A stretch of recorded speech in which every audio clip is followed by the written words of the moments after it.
He is here, director, a little under the weather, but here also from afar. That's a nice thing to know. He's here. He's working hard too. On Twitter, it's at J Cameron Show. Good day to you, sir. How goes it? I got to tell you, I'm a little disappointed. We were supposed to get baseball today at 2 o'clock, and it got pushed to tomorrow because the weather in Greenville ain't so hot. I was really disappointed when I saw that tweet this morning from Eric Llewellyn that it was a wash in Greenville, South Carolina, a place that you and I surprisingly both enjoy. Greenville downtown, like the heart of Greenville, I like. I don't know that I've seen a ton of the rest of Greenville. I don't know that I need to, but I enjoyed downtown Greenville quite a bit, partly because I love the little green monster there, the little Fenway that they play their minor league baseball in, where these games are going to be played. It's a great venue. They're still going to be played. The schedule changes to start tomorrow, but I'm so gung-ho on baseball right now that both the aesthetic I wanted to watch, but then also the team is undefeated and playing good baseball, so I was eager to see them play another game. Yeah, and the challenge of it, it's going to, push your bullpen a little bit more. In a series of 3 games, I know you're playing against 3 different teams, but you could have, reliever A or setup man A or de facto closer A in Dorsey pitch for you on Friday. And let's say it was only 26 pitches over 2 1/3 or something along those lines. You could roll them back out there Sunday. Not the case anymore. So whoever you use out of the pen, likely you're going to be using them just the one time. So you're going to get some more exposure if you're a younger arm or somebody a little bit down the line in the bullpen. Unless the starters just decide to shove. And they could do that too. That'd be fine. It's just I was excited that we would be talking FSU baseball in the second and third innings of the games live on the air, and not to be today. That's all right. It's loosey-goosey. We'll talk about whatever the hell we want to talk about. Good to see everybody in the chat already. By the way, P. Simpson, thank you. Your sense of humor is always appreciated. Especially that second part. Nothing better than driving through McDonough to get to South Carolina. Yeah, you get your grand reward is to get out of McDonough and through Atlanta and end up in South Carolina. Woo. That bar in left field, Liberty something, has to be one of the nicest bars in the entire state of South Carolina. Greenville, yeah. In Greenville. That's where we were. You and I holed up there. The morning of the Clemson-Florida State game. I like there's several little, well, I shouldn't say several. There's a couple little bars there in Greenville that I like. I got a buddy, shout out to you, Dan, who may be listening, in fact, in Greenville, South Carolina. He and his lovely wife been friends of mine for a long, long time. And they moved there years ago, and they're the only people I know in Greenville. But I like that bar, and I like that downtown. So we've got that. Hey, you know what else I like? I really like watching Braden Fiske just dominate yesterday at the Combine. We like the Combine on the Jeff Cameron Show. We like the football nerdiness of the offseason, the football nerdiness that is the Combine. We like to play the game of pseudo, I'm the GM of such and such team. What do I do with my free agents, and how does it relate to the draft? For example, it's kind of fun to play the role right now, if you wanted to, the Chicago Bears scenario, to be the GM there. They've got real decisions to make, right? Now, I don't think it's a big decision to make to move on from Fields. I would move on from Fields, and I would do so without hesitance, understanding that down 5 years from now, he may be good. It's a weird league. It's a weird set of circumstances. I believe he's 10-28 with the Bears. We're going to go take it on down the road, Tom Lang. Now, that's a win-loss stat. It's not a quarterback stat. We do know, however, for example, if you're really good at quarterback, you're probably not going 10-28 in your first few years in the league. See C.J. Stroud in 1 year with the Texans, right? Yeah. Fields has had some nice moments. Objectively, nice runs, 3 and 4 games we at a time. We already knew he could do that, yeah. Oh, yeah. Well, I'm sorry. I'm not talking about rushes. I'm saying. I am. Yeah. I'm talking a 3 or 4 game period of his career where you're saying that's nice.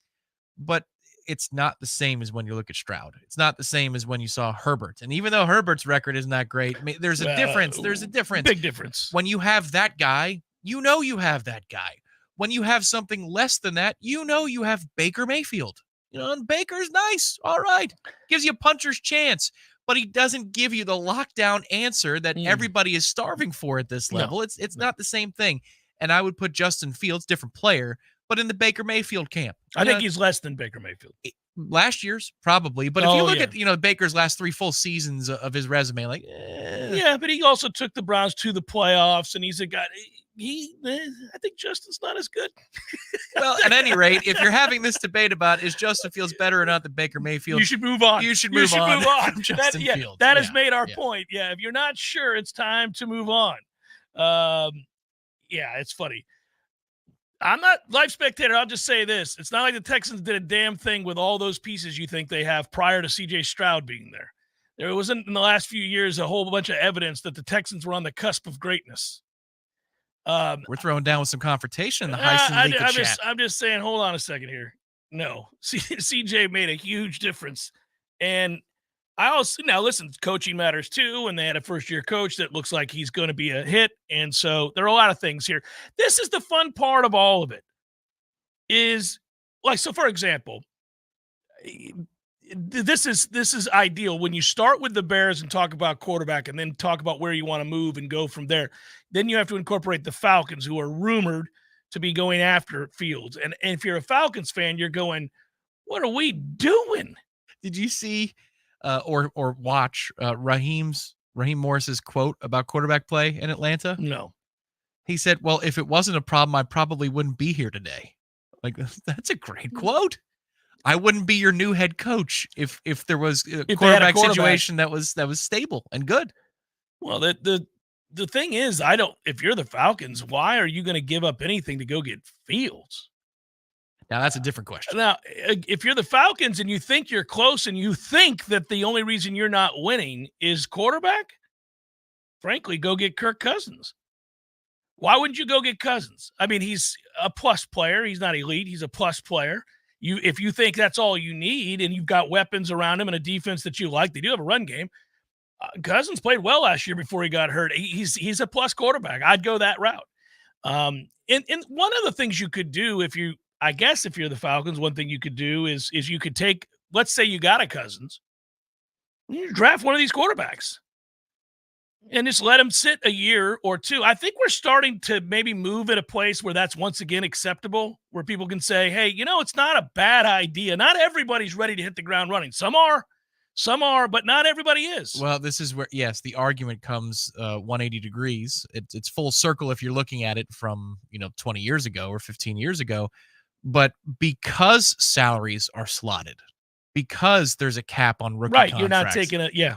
Right, you had to. The Sam Bradfords of the world had to be the answer because they're eating up such a huge portion of your salary cap that, I mean, if it's not him and you're going to have him be groomed by another guy, you're out of money.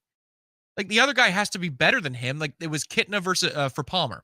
John Kitna was the one that, he started for, I think, 1 full year before Carson Palmer took over in Cincinnati. If you tried to do the equivalent of that today, man, it makes a hell of a lot more sense than 10 years ago with Sam Bradford's contract. Because Sam made the most money. I mean, well, we know he had 2 contracts. He got in by playing, 3 full seasons of decent football? Yeah. But he made more money than anybody else at the time, and it wasn't close. Huge amounts. Yeah, I think I would go that route. By the way, Cousins will be back, David, but by the start of the season, all reports are that he's mending nicely and he'll be back. So you could go get him and he could be your starting quarterback. It's weird when you're in a position like that. You can look at a lot of different options, including what should the Bears do? I mean, besides moving on from him, if you probably could get a king's ransom for that number 1 pick. And if you have a lot of needs and you want a guarantee, well, I mean, the biggest guarantee I think in the draft is probably Marvin Harrison Jr., right? I mean, you're not going to – now, they've got 2 picks, so it's right there. You could package something where you could still get a quarterback that you like and see if you could also get Harrison. That wouldn't suck.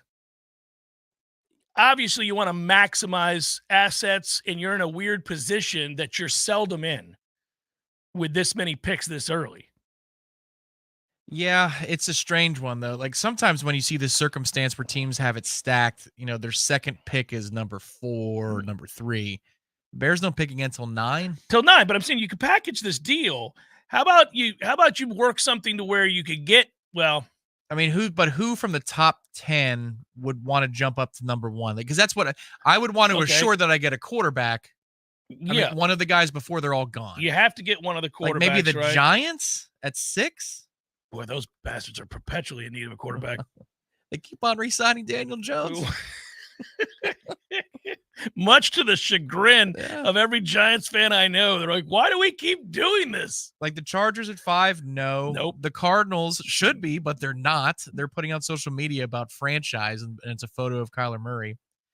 The Patriots are at 3. I mean, they just gave Kyler Murray $1 gazillion. They kind of can't move off of it. I know they can't, but they should. They should.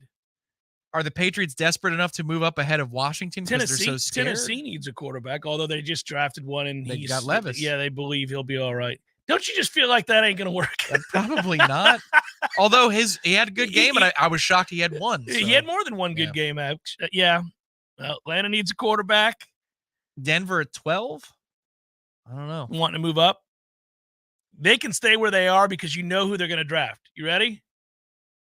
Peyton's going to draft J.J. McCarthy. You know damn well who Peyton's going to take. He's going to take J.J. McCarthy. Or Bo Nix. Yeah, but especially J.J. McCarthy. That's who he's going to take. Vegas needs a quarterback.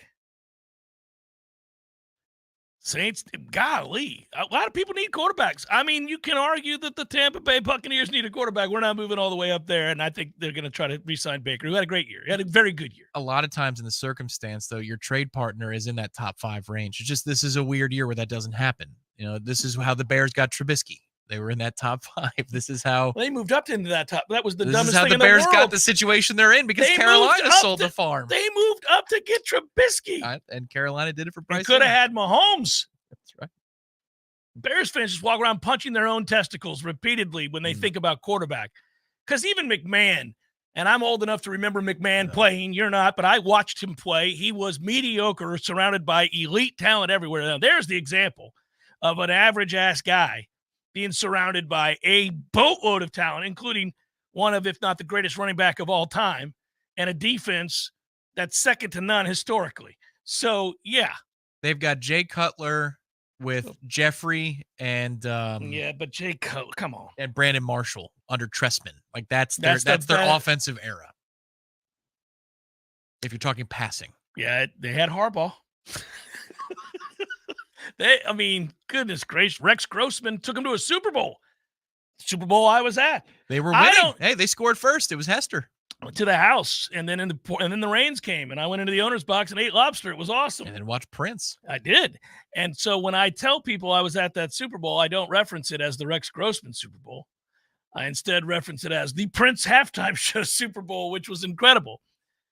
But yes, that was that's funny. You know, Peyton caught his brother. The sheriff caught his brother on the backs of a defensive effort, a defensive team for Denver that was unbelievable.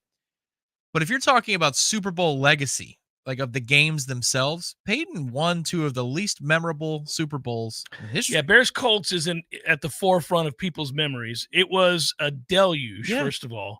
That the only thing famous about that Super Bowl besides the kick return is Prince. Yes, exactly. And he was fantastic. So you've got Prince, and then Cam didn't dive on the ball. Like those are the memories from Peyton's 2 Super Bowls. Whereas for Eli, it's Cam not diving on the ball still pisses me off. And it's the weirdest thing in the world about that. We were on the air together when this happened, and I was like, man, I have heard so many excuses for why he didn't dive on the ball. People like tripped over themselves to try to figure out a way to explain how it was my man didn't try to dive on the ball. And I'll never know why he didn't, because here's the thing.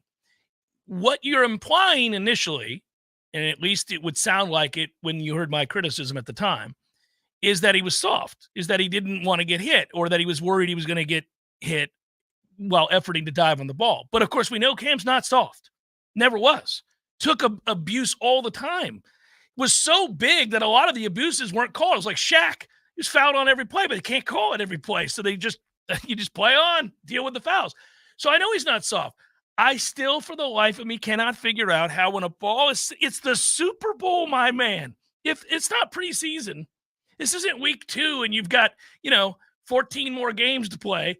It's the Super Bowl. If you were going to risk life and limb to dive on a ball, that's the game to do it. And the guy you're playing against, since he came back and played for Denver, couldn't feel his fingertips. No. Didn't even know if he had an arm when he woke up each morning. He literally couldn't feel his fingertips, and he threw for 50 touchdowns his first year back. It's just weird. Quarterback as a position is weird. You can look like Peyton Manning and be one of the best. You know, all the other positions in football. I mean, maybe every once in a while you find a wide receiver who is tiny or skinny and and finds a way. Yeah, you know, Warwick Dunn is an exception, not a rule. But most of the time in football, you gotta look the part. Except your quarterback, you can look like his brother Eli, and you could be a really good quarterback. I mean, hell, Baker Mayfield. Hell, Mahomes. Mahomes. He's got a dad bod. He does. Yeah, he's got a beer gut. Now, I suspect, like most of these guys, when you stand next to him, though, you realize, like, I'm not saying you would be in awe of Baker Mayfield. He's not a big dude, but there are like a lot of the guys. So this is funny. This comes up all the time. My son and I have talked about this. When you watch Golden State, Steph looks tiny. He looks tiny. Steph's 6'3", dude. If Steph walks into the bar, he ain't small. He's 6'3". He's one of the taller guys at most bars you're at. But in the NBA, he's tiny. And I think that's true with probably like if you're standing next to Patrick Mahomes or any of these other guys, you're kind of like, wait. You would know it. You know they're an athlete, but it's just, you know, they don't have to be what a linebacker needs to be. Oh, God, no. Not even close. No, you don't know. Those guys are preternaturally. Yeah, it's unbelievable. Hey, let's talk about the FSU guys. We'll do it here in a second. Good day yesterday for a lot of guys, or a few guys. And even the guy whose measurables weren't good, save for the 40, may have done himself the favor that Tom and I were talking about yesterday, which is find a way to get drafted because of elite speed on special teams. Like that's maybe what's going to happen for one of our guys. Jeff Cameron, Show 93.3, Real Talk Radio, Warchant TV. From the front lines of the fight against socialism, it's America in View. Attention Florida, are you a victim of an auto accident? We introduce our live chat sponsor, Hyson Leka Law Firm, dedicated to representing injured clients statewide. If you've been in an accident, call Hyson Leka Law Firm at 813-803-0733 for a free consultation. Remember, there's no cost to you unless they win. Your interests come first with Hyson Leka Law Firm, the name you can trust for justice. Call 813-803-0733 now or visit HysonLekaLawFirm.com. Hyson Leka Law Firm, your advocate in times of need. Alligator home. I don't know what to do. My back's killing me. You're such a poor man. You should know you should go to Finn Chiropractic. Really? You can go to their website and book an appointment and get you in as soon as possible. Go to FinnChiro.com. FENNCHIRO.com. You mean 24 hours a day I can make my appointment online and pay for it? Yep. Right on their website. Wow, and it's discounted? Yeah. All right, that's what Florida man needs to do. No lines, no waiting. Visit FenChiro.com to book your next appointment with a discount. FENNCHIRO.com. That's FENNCHIRO.com. It's Fen Chiropractic, where the chiropractors love you, and there's nothing you can do about it. Hold my beer. I'm going to Finn Chiropractic. There's nothing like relaxing in a hot tub after a long day. But if you don't have one, you're truly missing out. Hot tubs and spas have tremendous health benefits, besides just helping you relax. Like improving your sleep, they help with pain relief. They help to better your cardiovascular health, and so much more. And this season is the perfect season to finally buy what you've been wishing for. Pinch a Penny Pool, Patio, and Spas has the hot tubs you need for the price you want. Come shop our huge 12,000 square foot showroom and save today. There's over 50 hot tubs in stock right now, so you won't have to wait weeks on end for that delivery to finally come to town. If you're ready to relax, we're here to show you how. Pinch a Penny Pool, Patios, and Spas. Come visit our huge showroom at 2473 Greer Road with over 50 hot tubs to choose from. You'll be glad you did. A cup of Joe, Java, brew, go-go beans, brain water, liquid lightning, wakey juice, whatever you call your cup of coffee, you're missing out if it's not Grassroots Coffee. At grassrootscoffee.com, you'll find an easy way to order the best roasted coffee beans available. It's very simple. Choose the blend you want and how you want it ground, and the bag you receive will have the date your beans were roasted and packaged on it, all written by hand and signed by the roastmaster himself. You'll know that's as fresh as it gets. You can get Grassroots outside of your house also at some of your favorite restaurants in town. Next time you're out to eat, try asking for Grassroots Coffee by name, because there's a good chance they will have it for you. And if you own a business, Grassroots Coffee has options to stock your break rooms with all the productivity powder your team needs. Plus, like some other options that you'll find at work, Grassroots Coffee actually is a part of our community. Hit grassrootscoffee.com today and get yourself a treat. Some locally owned, locally roasted, and locally loved Grassroots Coffee.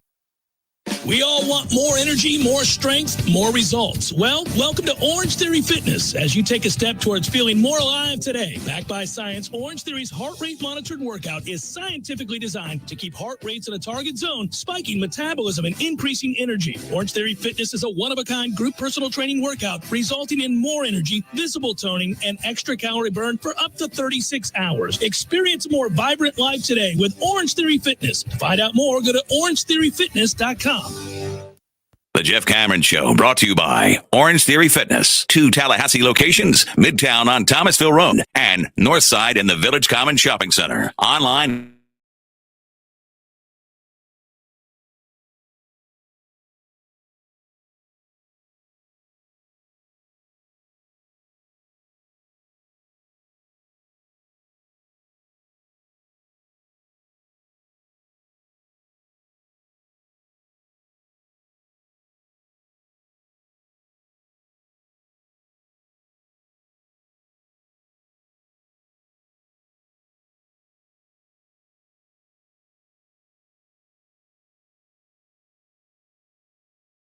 Tell you on the heels of the Orange Theory Fitness commercial that I don't know how many of you in the chat could hear it, whatever.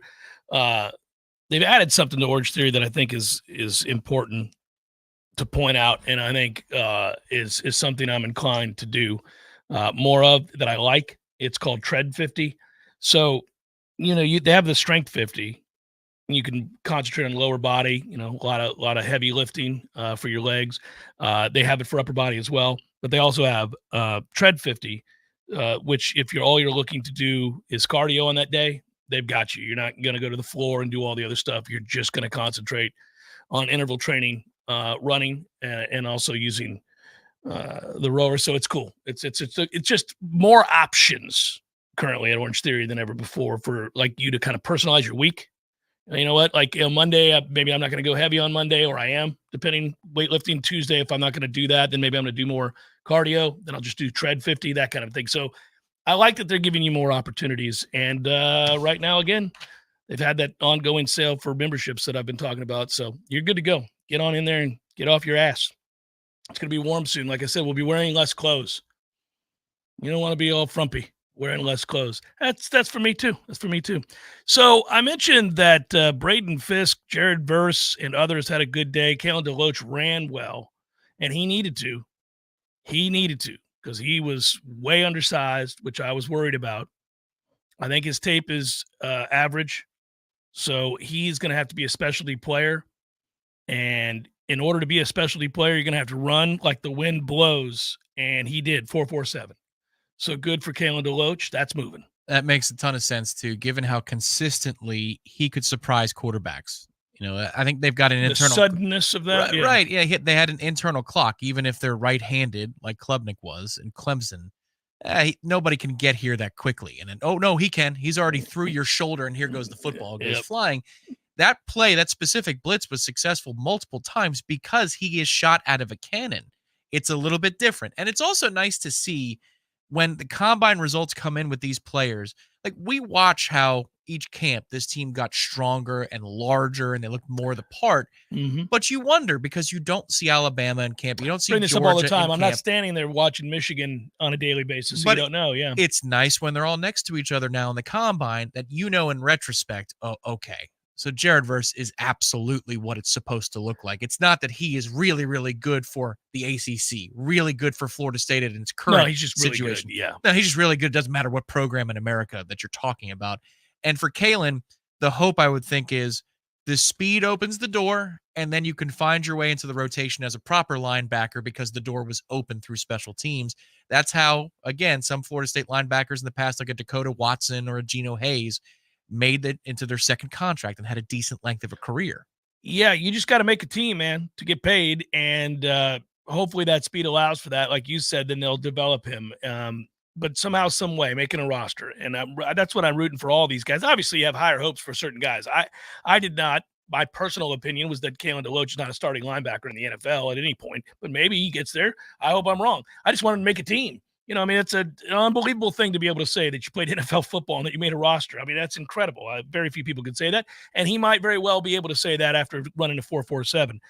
Jared Verse, on the other hand, we know is going to make a roster, and we know is going to get paid, and we have high expectations for what he's going to do once he's there. And there's no such thing as a can't miss. Whether we see a guy be uber productive in college or not, we've seen guys do very little in college and go on to have successful NFL careers, shocking all of us. We've seen guys dominate college football and be average to below average in the NFL for whatever reason. But I feel like Jared Verse is pretty close to a can't miss here. And there's a couple of factors that play into this. Now that we've seen the measurables, what he weighed, the length, size, the height, all of that measured up. Not everybody does.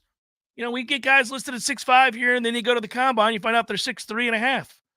And that matters when we're talking about just fractions of an inch here and there for plays being made, so on and so forth, and being valued in a certain way as a different kind of asset because of those measurables. Usually they're coupled with many other things, but these all add up to mean something. But it all worked for Jared Verse, and then he did 31 reps with 225, which in and of itself, that's not a football move per se, but that is strength and endurance combined. And he is a guy that I think is a triple threat here because of what happened last year. You already knew he could rush the passer. He leaves Florida State with 18 sacks over 2 years. And then he's a guy that you knew needed to get better against the run. We said his first year here, if I were facing him, I'd run right at him because he's undersized. And it's going to be difficult for him to set the edge. He's a strong dude. We know he's strong. But over the course of a game, having to take on a block and make a tackle, I didn't feel like he could do that for 4 quarters. Clearly, he understood that was the knock on him because he came into the following season last year as a guy that had bulked up. He had gotten stronger, which didn't seem possible, but he'd gotten bigger too. He was up into the 250s. I think he weighed in yesterday at 254.5. That'll work. And he can put on more weight between now and the start of a season. So he got everything adjusted from a body type wise, strength wise. And then he was hell bent on stopping the run and becoming a complete defensive end, which he did, which is why some of the sack numbers early in the year weren't where people wanted him to be. That and teams got the ball out quickly. But I think what he showed all the way dating back to his time going from high school to Albany to Tallahassee, now to the NFL, is that he's extremely self-motivated. He's an attention to detail guy. He's a good teammate. He's smart. And obviously the work ethic is there to do what you have to do to get better in the areas in which you're weak. So if you're interviewing that guy, he's off the charts. The film tells you all the things you need to know. The weaknesses in his game were filled from one year to the next. You're getting a guy who's, I think, going to be more than trustworthy, a guy that you can set it and forget it. Right. Trustworthy, I think, as a starter. Now, the question is, does he have the tools to become an upper level pass rusher, in the conversation of one of the game's best over a period of 2 or 3 years? I'm interested. I'm not so sure, but I think he is an every week starter. Right. And somebody who is going to make plays. So this is where it gets interesting when we when we try to evaluate assets and where you're drafting and where you take a guy. Now, we know that if you're drafted in the first 2 rounds, especially the first round, teams need production out of you in year 1. And it doesn't have to be that you come in and you're a Pro Bowler. They just need you to be a rotational guy in year one. A lot of these guys in past years, if you were drafted that high, let's say you were this 18th pick in the draft, you were going to be part of that rotation. We're talking about defensive ends in this situation. And then maybe you were going to help out on special teams. You had to be able to give them something tangible year one, right? And if you're a 5th round draft choice, that's not true. Can you make the roster? Can you be third man up? Can you help us on special teams? It was a good pick. The way we evaluate and check mark the boxes in those moments are very different, right? If I draft you at 9 or at 7 and you're the second defensive end off the board or the first, I kind of need you to whoop some ass. Like now, I'm not waiting on this. Well, that's great. He made the rotation. No. You got to change games. And if you look at Hutchinson and some of these other guys that have come out in the last few years off the edge, they immediately changed games. Okay, so I'll ask you, I wonder if he can be dominant at the NFL level. I think he can be a starter. He can be. I think, well, and I think squarely say, if there are, let's say 24 4-3s, or 4 down lineman teams, like the 3-4 is around, but I don't know that it's the majority of the NFL. So if you want to call it traditional pass rushing defensive ends, there are 40 of them in the league, given the way that defenses are constructed, because a lot of teams have outside linebackers that stand up versus edge rushers. So of the 40, I think he could be top 20. I think he can be a steady Eddie who every once in a while is going to have a pretty good year, but I wonder if he can dominate. If he does, I'll be a little bit surprised, but it won't be for a lack of effort, and he won't be a liability. That's for sure. Yeah. Okay. So what you're describing is a guy that could be a starter in the league for a long time to come, trustworthy, hardworking. We'll get to the passer on third and obvious. Yeah. But taking over a game. No, I don't think he's that player. I think he's a good player. I don't think, when people say, well, he's not going to be the first off the board at edge, he shouldn't be. I don't need him to be. But I do think he's a starter in the league and a good player. So, the way you're going to evaluate that is, did you take him at 6 or 24th? If you took him at 24th and he's a starter in the league, you're happy. Took him at 6, you're like, a little disappointing. That's the hard part. It gets uncomfortable for people who are college only or college first, but at the pro level, I mean, we get it. We shift our mentality on Saturdays and Sundays as fans of both levels of the sport. And it gets picky. It's like reading a scouting report on your best prospect in baseball. Well, he could probably be a 2 starter. Hey, man, he's our best pitcher. Okay. He could be our ace. And you don't want to hear the best he could be as a 2 starter. Skeens was the number 1 pick in the draft by the Pittsburgh Pirates. You saw him win the College World Series at LSU and be the most dominant pitcher in the game. He's 6'6", 250 pounds, throws 4 pitches for strikes, one of which is 98 miles per hour. He's got a wipeout slider. If 3 years from now, 4 years from now, he's our 3 starter, struggling to go 9-8 with a 3.98, I'm going to be like, come on, man. Now, damn it. That's right. Even though he's a rotation. Right. Yeah. But what if he was a 2 with a 3.45 ERA and he went 13-7? I'd still be a little disappointed. I'd still be disappointed because we got Mitch Keller to do that. Right. I don't need.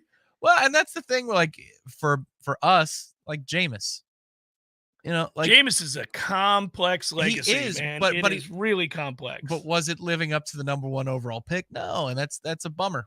That's a bummer, man, because that was the guy. That was the guy you'd say, all right, now we've had Heismans here in Tallahassee. Yes, we have. But here goes a Heisman winner, and he's going to take over the league and be one of the top 5, top 7 quarterbacks in that conversation every year. And it didn't happen, no. No. Now he ran up a lot of numbers.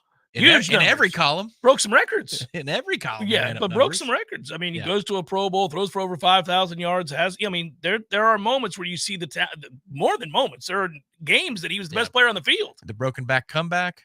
Yeah, but in New Orleans. The game against the Rams out there where he throws for like 500 and something yards and dominates the game on the road. The Giants game we lost. He was perfect in the first half. Yeah. Can't kick a field goal. Well, we wanted to take the delay of game because he's better at greater distances.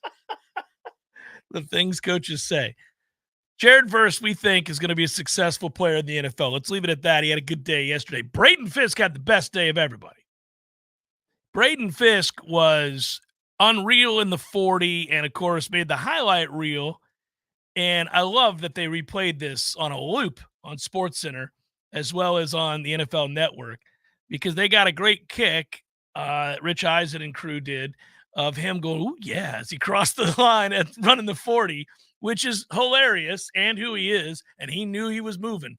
And so did all the analysts, because as soon as he started running, like, "Ooh, he's moving."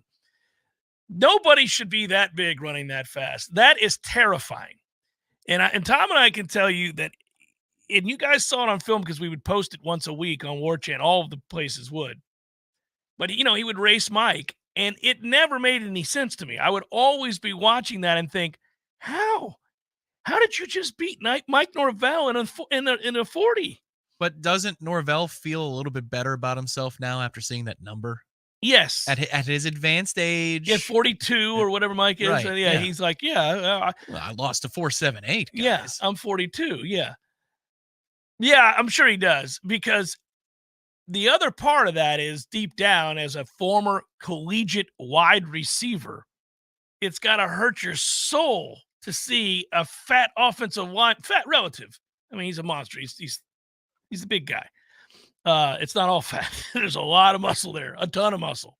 And I would never call him fat to his face. But I'm saying he'd laugh at you. Yeah, Mike would look at him and be like, "Come on, this defensive lineman."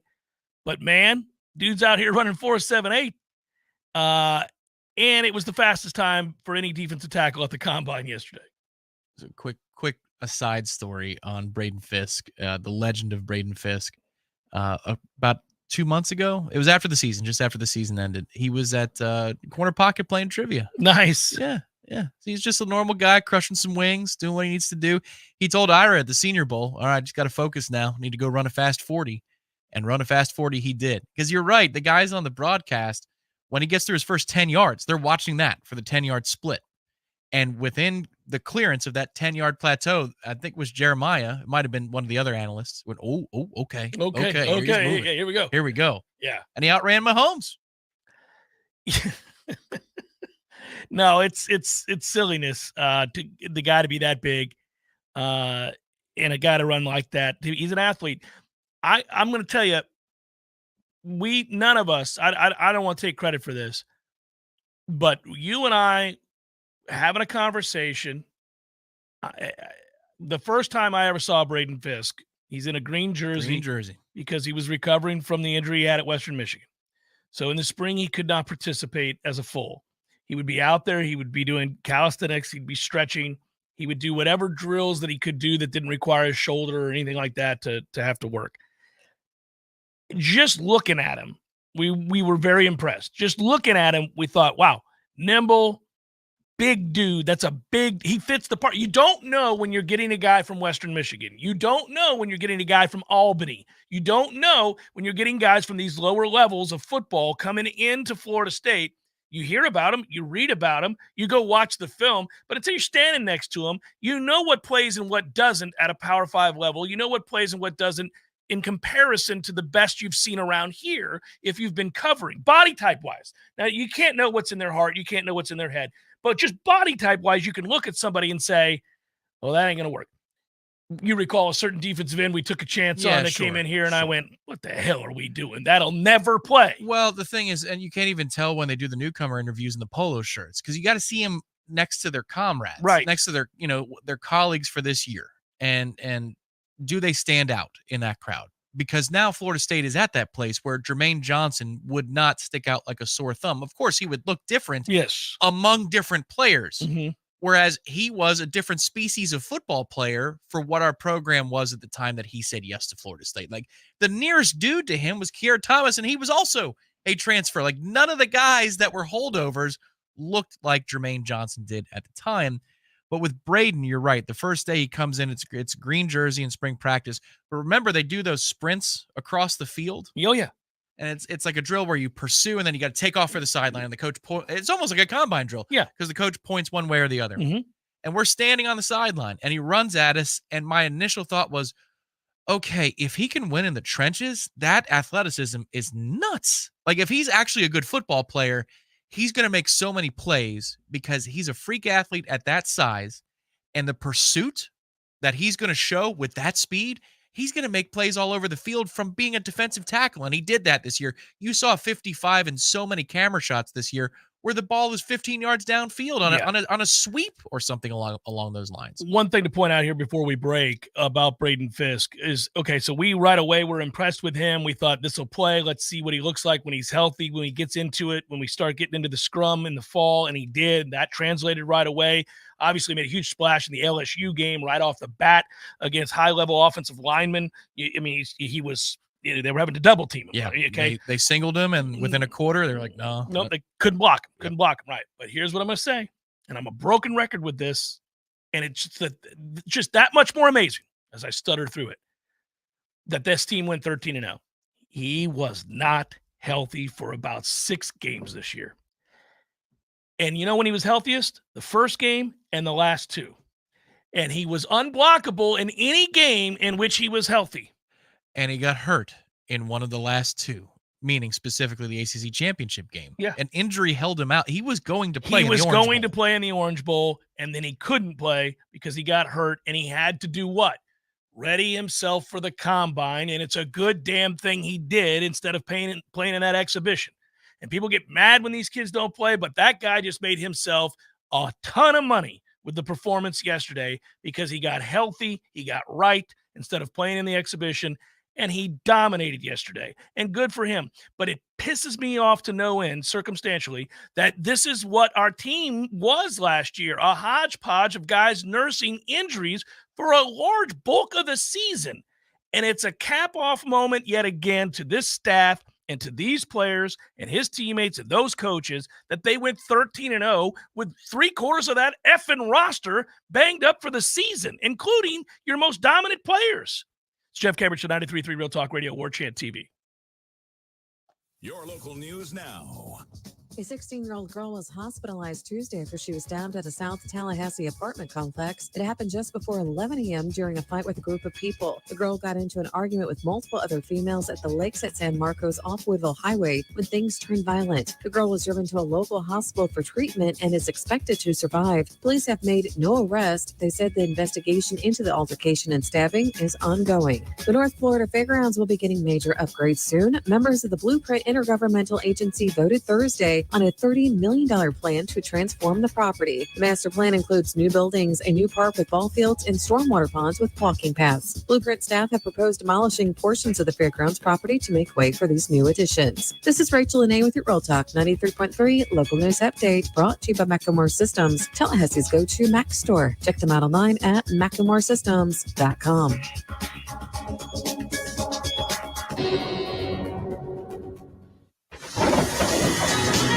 This is meteorologist Paul Trombley with your Real Talk 93.3 weather update.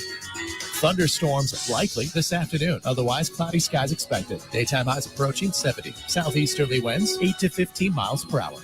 Chance for storms tonight. Lows level off around 61. Cloudy skies expected. Storms likely tomorrow. High of 76. This report is brought to you by The Lawn Johns. For all your landscaping and lawn care needs, visit thelawnjohns.com. Right now, it's 64 degrees. What do you need tires on? Your car or truck, tractor or heavy equipment? At Nice Tire and Auto Service, we have tires for all of these needs. And we service your vehicle from air conditioning and computerized alignment to oil changes and everything else under the hood. Call Nice Tire and Auto today at 574-4100. That's 574-4100 for your scheduled maintenance. National accounts welcome at Nice Tire and Auto Service, 4792 Blountstown Highway, just west of Capitol Circle. So everybody knows, Eddie, that you are a spectacular cook. Of course they know that. If they go into Bumpa's, the food is always good. I mean, everything on the menu. Mm-hmm. Everything at Gordo's is delicious. I always, of course, get the bungalow chungla, as I call it. The pan con lechon, Jeff. Is that what is the pork? The pan con lechon, Jeff. Okay, the bungalow chungla. It's delicious. All these things, all the items, everything you do, a master cook. But, sir, I would ask you, what is a skill that you possess that you're particularly proud of that nobody would know and that you could share with us here? Growing hair, Jeff. Growing hair. You're an asshole. Porto's, bringing the flavor and flair of Cuban food to Tallahassee since 1996. The Jeff Cameron Show is a production of the Warchant.com Multimedia Network. Check out Warchant.com today for the latest news inside Florida State athletics. That's Warchant.com. Now, back to Jeff on Real Talk 93.3.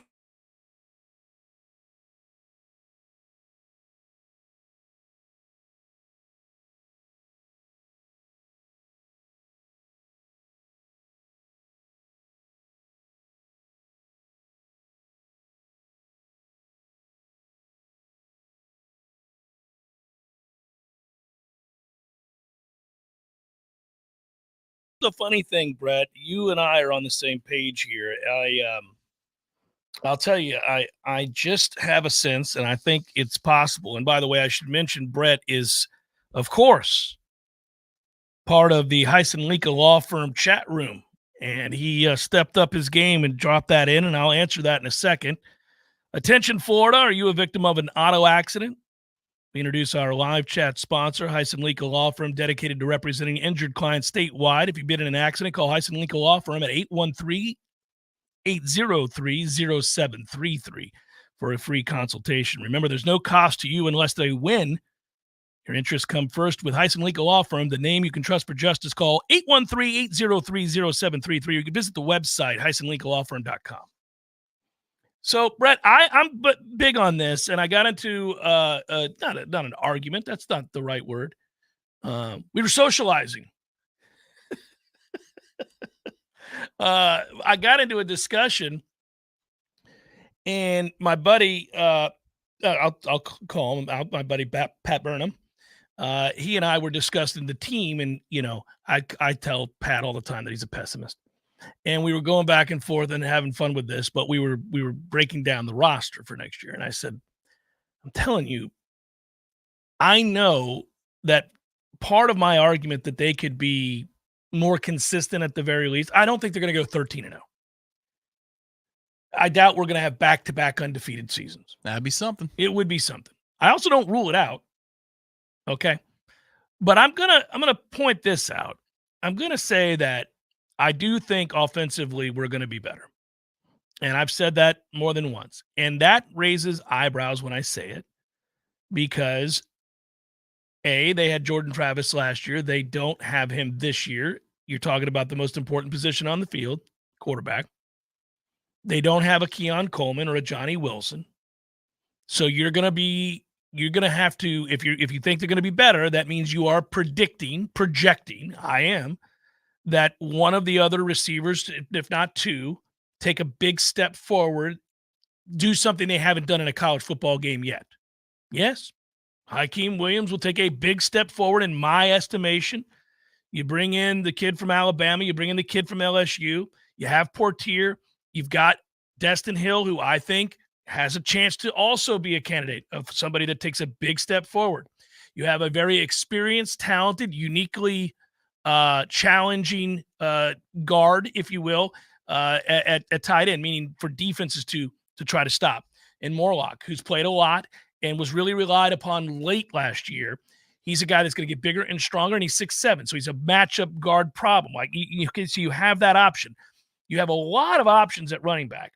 And you have a 250-pound plus quarterback who's a bridge quarterback that, frankly, and I know this is not something that Norvell is ever going to say because it's dismissive in a weird way, and some people might find it disrespectful. I don't. I'm talking about it right now.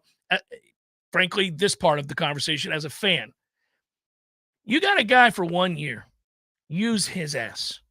I don't care if he's reluctant. You run him, and he won't be reluctant to run. He grew up a ton in that year at Oregon State. He ran like a man when he did run at Oregon State. He didn't always do that at Clemson. So I just think you have more aspects, more elements of your offense that are deeper and better. And yes, you're going to rely upon a lot of guys to do something that they haven't done yet at the college level. I just think they can because I'm a big believer in Mike the play caller as well. Yes, it's not that Jordan Travis couldn't run designed run plays. And I'm not talking about the reluctance. I'm just saying the capability of the player and the vision. Like in terms of read options or creating angles for yourself. He could see those things. And then the chaos he was exceptional at, which is, okay, it's you and me one-on-one. I'll make you miss. Like, he was ridiculous at that. Open field one-on-one moves. Jordan's going to win. DJ, on the other hand, has vision and timing like a running back does, which is interesting because he's been a quarterback his whole football playing life. But he understands to wait to allow blocks to set up, and he understands when to book it, when to lower the shoulder. And then if the open field thing happens, maybe he breaks a tackle at the line of scrimmage and he gets through, it's a 3rd and 2, but he breaks a tackle and now it's him against the linebacker or a safety. He has open field moves too. He'll never burn. He'll never do anything like Jordan does, but he understands the nuances of how to run the football, which is important in this offense because a lot of what we like to do with pulling the guard, it requires timing and patience. I also just don't think there's going to be a reluctance that was there a year ago. Jordan was trying to stay healthy, and they wanted him to stay healthy. And they were, I think that was a message from above, too. Yeah, I think it was twofold. They knew their defense could beat most ACC teams. I think Jordan got dinged early in the season, didn't want to get hurt. They needed him. It was very important that he be out there. Obviously, we see what was behind him. So, you know that, all right, I'm going to need you to be healthy. Let's not go balls to the wall running the football here. That said, I also thought he was way too reluctant to run, way too reluctant. There were so many moments where he's outside the pocket and he tries to make a miracle throw for no reason, an impossible throw on the sideline. It was ridiculous. Run the damn ball. And I think this year you may get some of that. I think so too. The thing is, if you got a quarterback who needed a series off because of a hit, something along those lines. Now you feel pretty good about Brock coming in. Brock Glenn's arm that he showed in the Orange Bowl, it ain't DJU's, but it ain't weak. No, it's a good arm. And it fits what we're going to do at the top level at the quarterback Go back and look at a couple of those throws in the Orange Bowl. I was impressed with there are a couple of throws where you're like, ooh, well, that is an NFL throw. Hour number 2 forthcoming.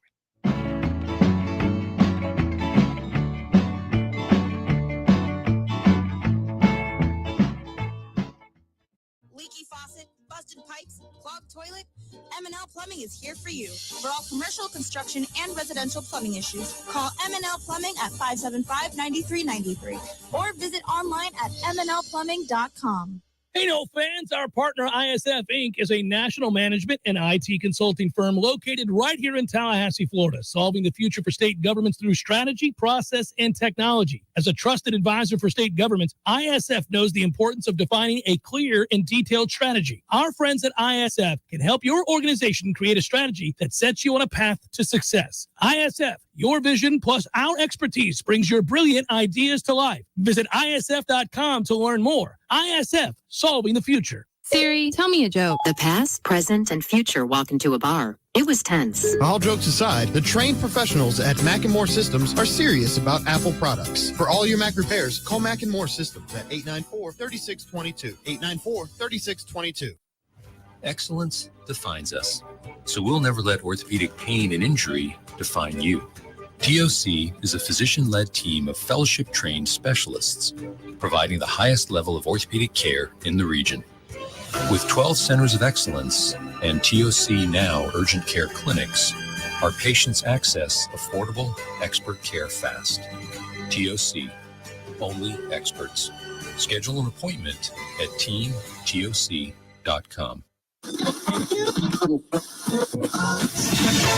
This is Jamie McClenny with Trek Financial in Tallahassee.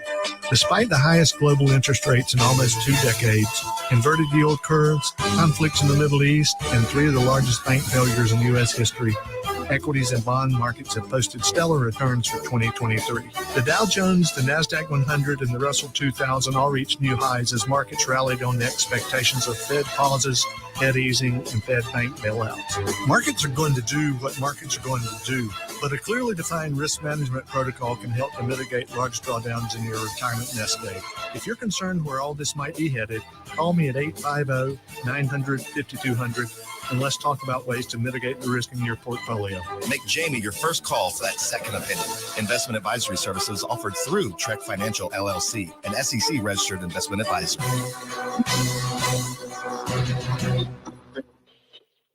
There's fun to be had every night at the Corner Pocket. Take home prizes on Trivia Tuesdays and Beer Bingo Thursdays. And kickstart your weekend with Martini Fridays. Plus happy hour runs every weekday and game day specials every time the Noles take the field. Watch all the best games at the Corner Pocket's Vegas Wall, featuring 560 inches of flat screen TV heaven. Oh, really? The best food, the best drinks, and the best place to watch all the games. Tallahassee loves the Corner Pocket.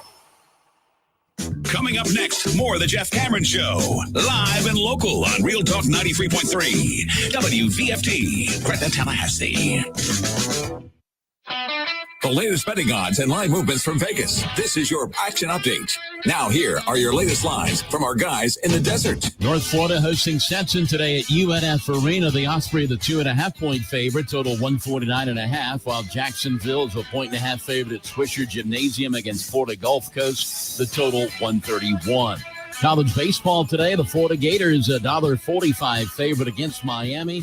The Canes plus 114 underdogs. NASCAR Sunday, Pennzoil 400, Las Vegas Motor Speedway. Kyle Larson has gone from 4-1 to the plus 450 favorite. William Byron and Kyle Busch are 9-1. S.H. Kim and Chad Ramey share the lead at the Cognizant Classic. Kim 16-1, Ramey 35-1. Get your free VSiN subscription right now at VSIN.com.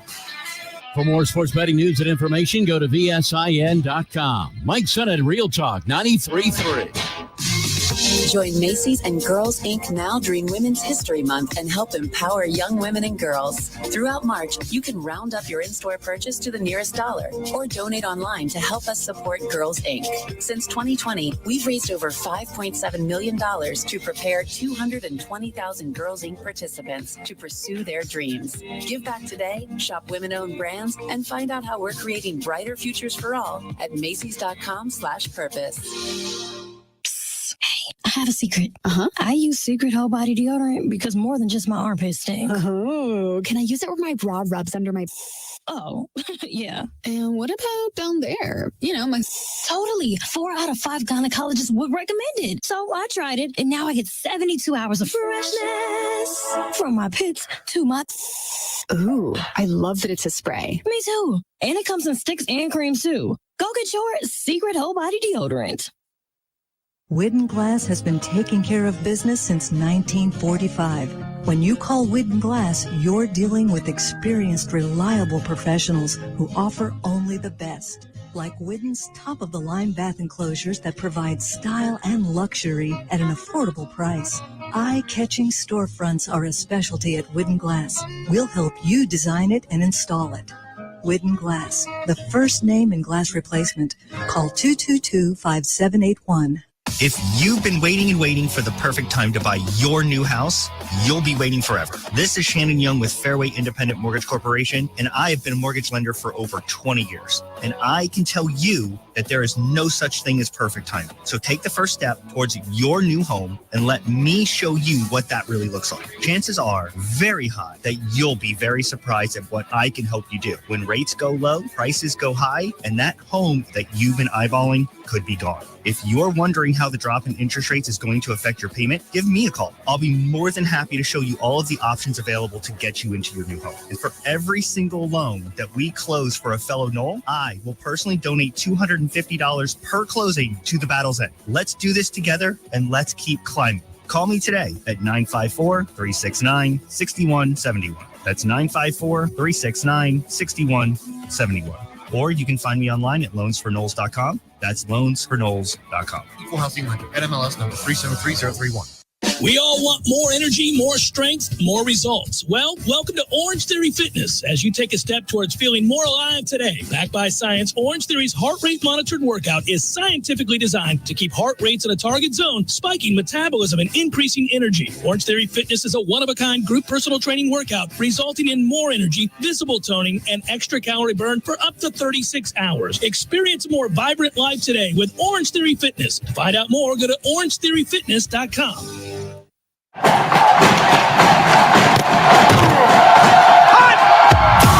Broadcasting live from Florida's capital city, this is the Jeff Cameron Show, brought to you by Orange Theory Fitness on Real Talk 93.3. Now, stop what you're doing and listen closely. It's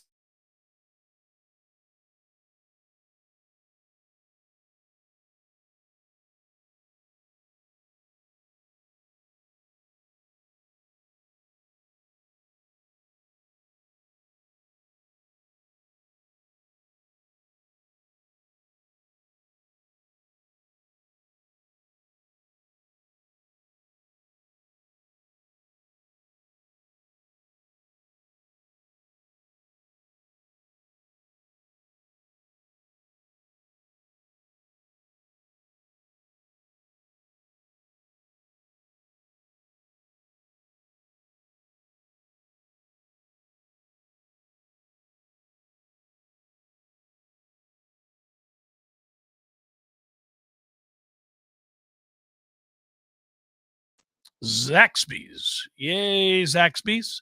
We appreciate you, Zaxby's. We really do. It makes doing what we do possible. Having great local sponsors like Zaxby's do business with people who do business with us.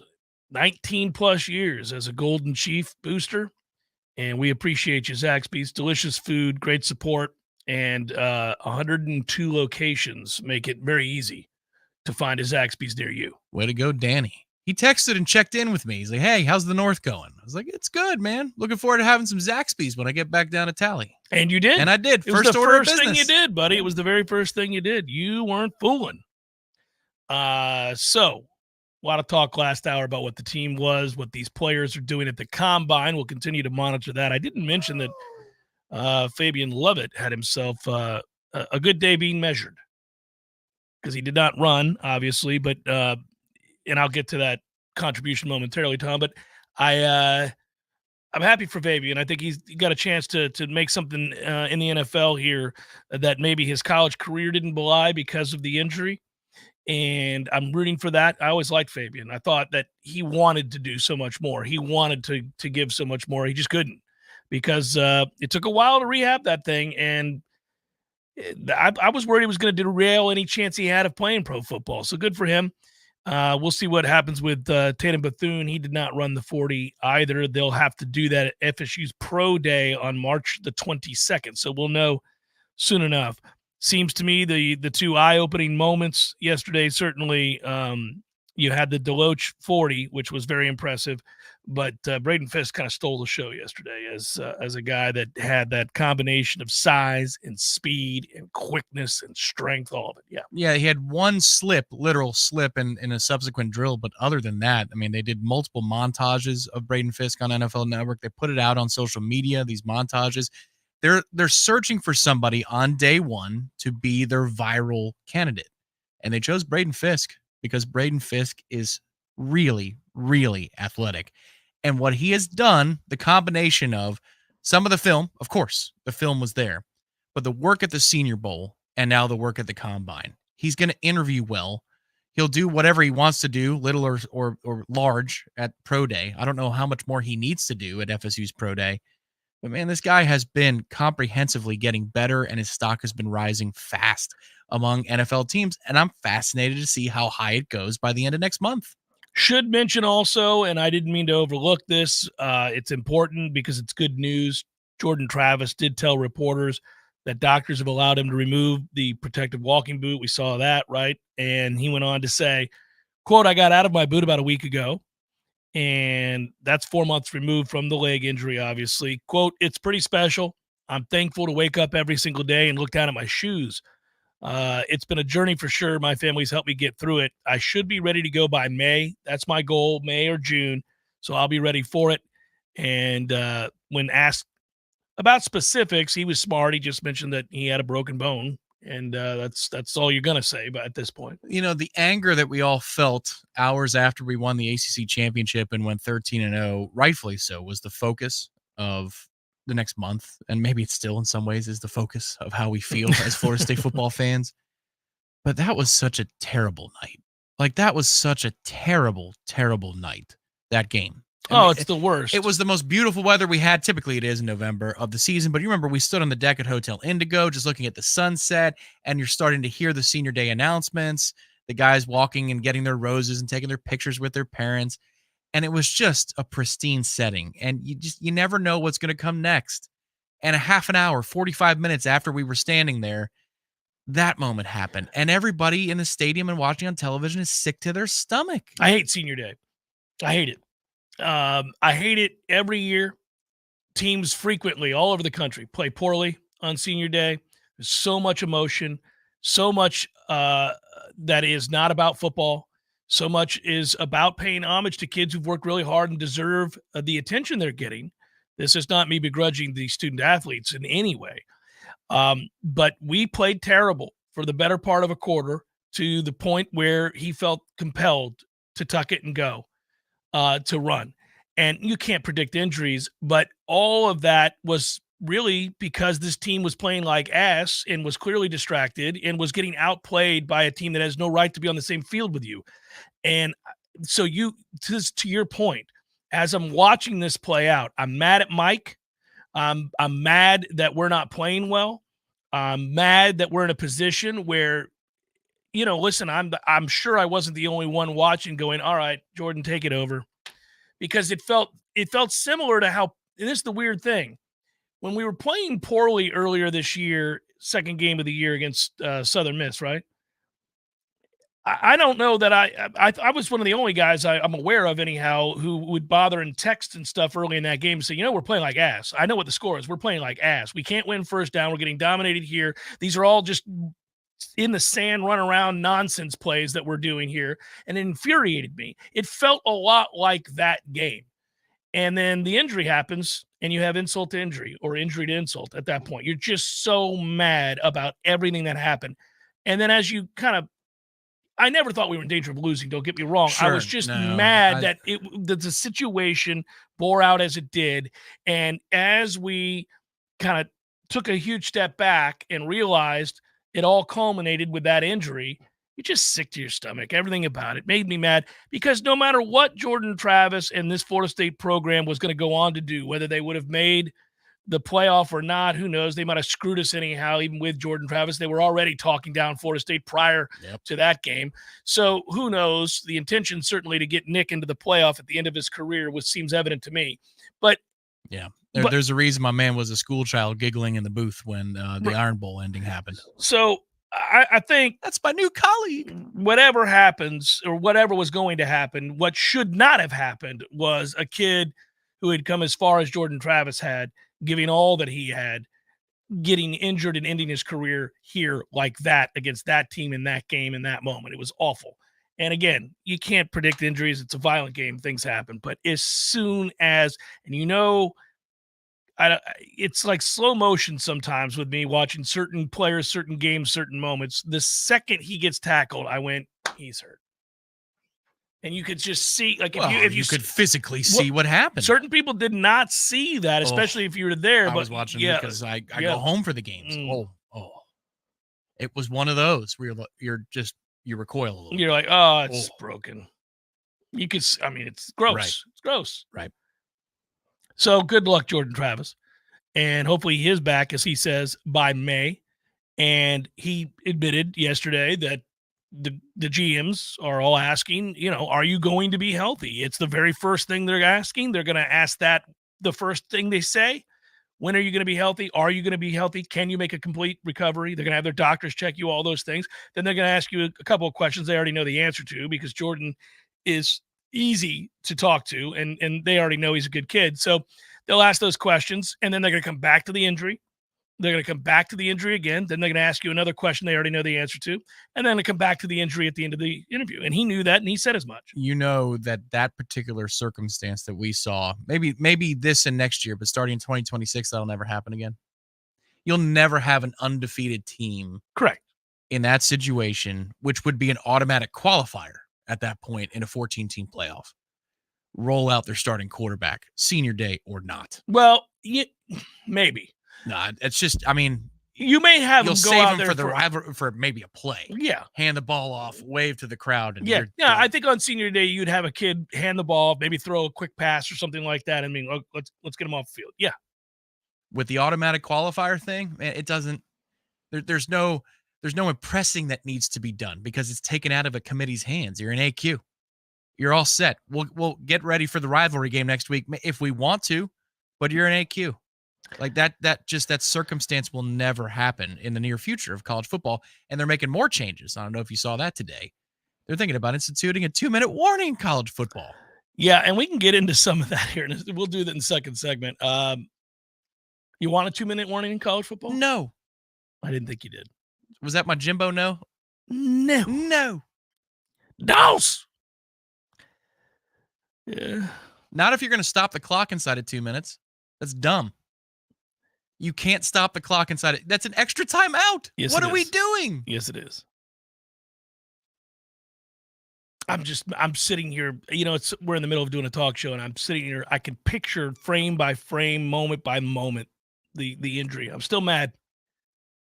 Still mad. Yeah. Still frustrated. That was, I mean, like, look, we all went to our own tailgates and we all sat in the stands for the remainder of that football game if we were in Doak that night. And didn't really pay attention to any of it. I've done a lot of weird post-game shows, like just my own personal experience. I've got, a ridiculous comeback a couple years ago, which is stupid. And it's a Hail Mary that we don't play deep for. And that's a hard loss. That's one of the worst losses in Florida State football history. It is. It's absurd. In the modern football history of the program, absolutely it is. Yeah. And the circumstances by which it happens are ridiculous. All of it's dumb. Yeah. But I don't know that was as awkward of a post-game setting as after Jordan gets hurt. Who cares what the score of the game is? Yeah. Like, that's just, the air is out of the balloon. No matter what you can get geared up for Florida with Tate at quarterback because it's a rivalry game and you've got goals in front of you. But who the hell is celebrating a win on senior night? All you're going to talk about is Jordan. It's true. I thought Keziah Holmes looked good. Oh, great. Nobody cares. Jordan got hurt. We'll go back to some of the college football changes here in a second. Reminder, I don't know if it's going to rain tomorrow here locally or not. It is supposed to some, but the bottom line is where we're moving into is the beautiful part of the year. And my friends at Social Kitchen are letting you know they got the goods. They got the goods. Social Kitchen, TLH.com. Right there on Cary Forest. You swing in there, you get you some of the meats, you rub your meats. You get excited about the backyard again. You do some grilling. They've got the freshest, the tastiest, and the elite meats. It's the Wagyu, all of it. You're good to go there. Not everybody has that. Some elite meats. Rub your elite meats this weekend. Socialkitchen.com. It's grilling season. Socialkitchentlh.com. Get after it. They are great. And I do love going in there and learning more every time I do go in. And it's not just steak. Obviously, you can get prepared meals and all the other stuff. Got some shrimp the other day. It was very, very good. I do it all on my grill, Tom. I rub That's my the kind of fun and meats games we have around here. Ashley Schaefer, Green Egg and Grill. I make the Cajun pasta. I do it. I do it all. We're good to go. They have it. It's really good. You say Cajun, I'm there. It's tasty. That is socialkitchentlh.com. Jeff Cameron Show 93.3 Real Talk Radio, Warchant TV. You probably already know that Pinch a Penny Pools and Spas is your one-stop destination for all pool maintenance needs, offering everything you need from chemicals, cleaners, vacuums, nets, and more. But that's not all. Pinch a Penny also carries a huge selection of premium hot springs hot tubs paired with easy financing options, making these luxury hot tubs affordable for everyone. And if you have an older hot tub and you're worried about the hassle of removing it, worry no more. Pinch a Penny will not only remove and haul away your old hot tub, but also offer a trade-in value for a credit towards your new one. So why wait? Visit Pinch a Penny's 12,000 square foot showroom today on Greer Road and discover how effortless and affordable owning a fantastic hot tub can be. Find out more at TallahasseeHotSpring.com. That's TallahasseeHotSpring.com. Indulge in the authentic Korean way of grilling right at your table at the all-new Chow One Korean Steakhouse in Tallahassee. All-you-can-eat succulent beef, chicken, pork, and an amazing selection of fresh vegetables and homemade sauces crafted with all-natural ingredients in a luxurious, upscale dining environment. Chow One Korean Steakhouse. Experience the ultimate fusion of flavor and fun in Tallahassee. Enjoy happy hour from 4 to 7 daily. Located at 1107 Appalachia Parkway, just east of the Capitol Building.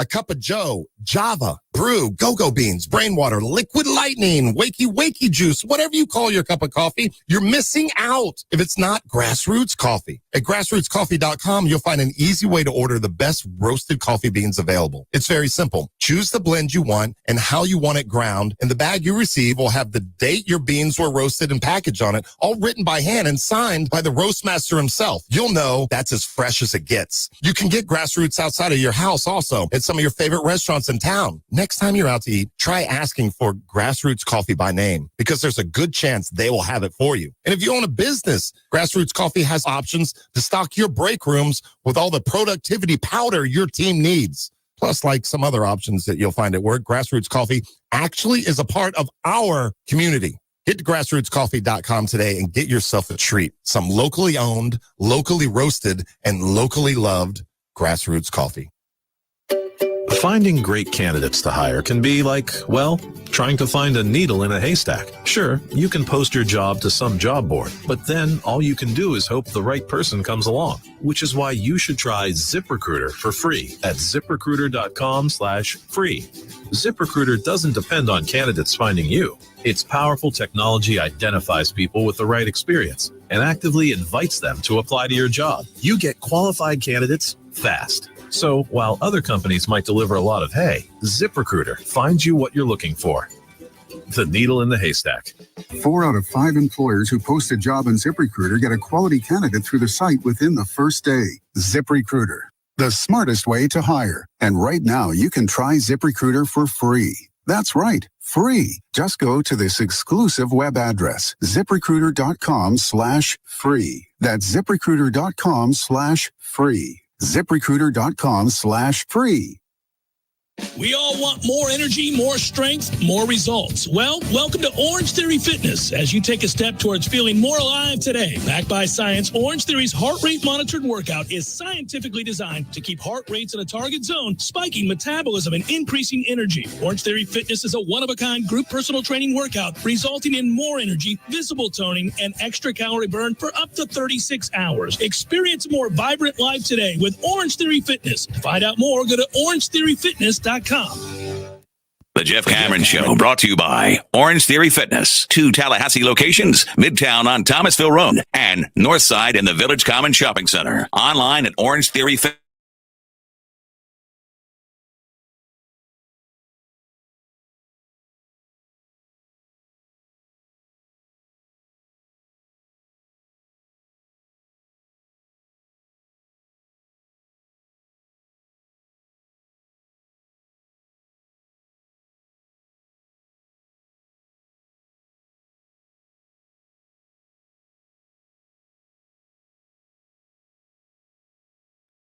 Awesome. Oh, man. All right. Those rule changes in a second. Jeff Cameron Show 93.3, Real Talk Radio, Warchant TV. Finally, Matthew Fitzpatrick having a good day. Shot 4 under, best of the morning. Needed it. I may have some pizza money on Matthew Fitzpatrick to finish in the top 10 of this tournament. Very nice. It looks like Vincent Norman might finally make a cut. He is going to make a cut. He's already in the clubhouse. That number is not going to get to -3. You don't think it'll go that deep? Probably not. Oh, I think it's going back to -1, which is why I bring up the importance that guys struggle in the afternoon, because I have Bezazenhood who sits at -1, and he's in the clubhouse, and he's currently not making the cut, but I need him to make the cut. I don't need him to do anything but make the cut. That's it. Make the cut, and then get in on the weekend and don't shoot 80. I'll be all right. Making the cut is part of the deal. So I just need you to make the cut, Christian. You should be there at this event at PGA National and just follow him around after every shot.